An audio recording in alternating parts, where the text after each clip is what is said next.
So in India, when you got married, they tied Mangal Sutram to you. तो भारत में जब आपकी शादी हुई, आपको मंगल सूत्र पहनाया गया। मंगल सूत्र का मतलब ये एक पवित्र धागा है। अगर इसे सही तरीके से किया जाए, इस धागे को खास तरह से बनाया जाता है।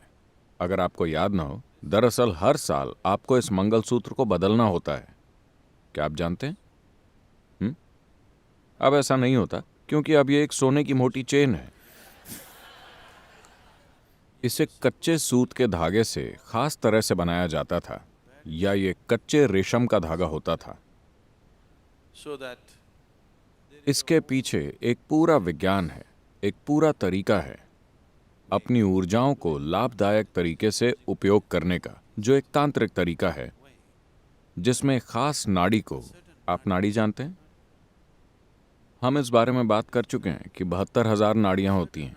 आपके सिस्टम से एक विशेष नाड़ी को लिया जाता है और आपके मंगेतर के सिस्टम से एक खास नाड़ी को लिया जाता है और इस धागे को खास तरह से तैयार करके आपको बांधा जाता है। now, तो जब आपका शारीरिक संपर्क होता है तो ये सिर्फ शरीर का मिलन ही नहीं, बल्कि दो लोगों की ऊर्जाएं भी ऐसी हो जाती हैं। अब आप इसे तोड़ नहीं सकते। अगर आप इसे तोड़ते हैं तो आपको दोनों लोगों को गंभीर नुकसान पहुंचाना होगा, उन्हें चीर कर अलग करना होगा। शादियां इसी तरह की जाती थीं। they got them married. बहुत छोटी उम्र में ही उनकी शादी कर दी जाती थी। 8, 9, 11 साल की उम्र में ही उनकी शादी हो जाती थी। लेकिन उन्हें आपस में इस तरह से बांधा जाता था कि उन्हें कहीं और देखने का कभी ख्याल भी नहीं आता था।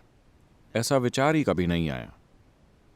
आजकल की सोच को ये बहुत डरावना लग सकता है, लेकिन मैं आपको बताना चाहता हूं कि इस स्थिरता से उन्हें इतनी शक्ति मिलती थी कि वो जीवन में जो करना चाहते थे वो उस पर अपना पूरा ध्यान केंद्रित कर सकते थे, क्योंकि इमोशनल इनसिक्योरिटी जैसी कोई चीज ही नहीं होती थी। भारत में ये नई चीज है। There is simply emotional insecurity की बात ही नहीं आती है, क्योंकि आपसी बंधन इतना मजबूत होता है कि किसी के मन में ऐसा ख्याल कभी नहीं आता कि क्या मेरा पति कोई चीज कर रहा है, क्या मेरी पत्नी कुछ और कर रही है। ऐसा ख्याल कभी नहीं आता, क्योंकि उन्हें आंतरिक तौर पर एक खास तरह से बांधा गया है। लेकिन अब ये एक खोखली रस्म बन गई है। even now, some of the marriages that I हाल में मैंने जो शादियां कराई हैं उसमें हमने उनके साथ यही किया है, और उनके बीच के तालमेल का स्तर जबरदस्त है। आप देख सकते हैं कि दो लोग एक बनकर कैसे काम करते हैं और ये कितना शक्तिशाली है। दो लोगों का एक प्राणी की तरह काम करना, ये जबरदस्त शक्ति होती है। so तो कहीं ना कहीं हमें लगा कि दो टांगें इतनी स्थिर नहीं होती, 4 टांगें हमेशा ज्यादा स्थिर होती हैं। तो हमने इन दो टांगों को एक साथ बांध दिया। 2 टांगें बहुत। हम साइकिल से कार की तरफ क्यों गए? ये ज्यादा स्थिर है।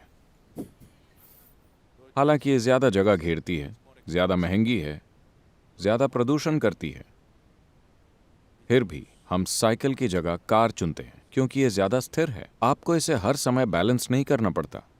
शादी भी इसीलिए है, वरना आप हर समय संतुलन बनाते रहते हैं।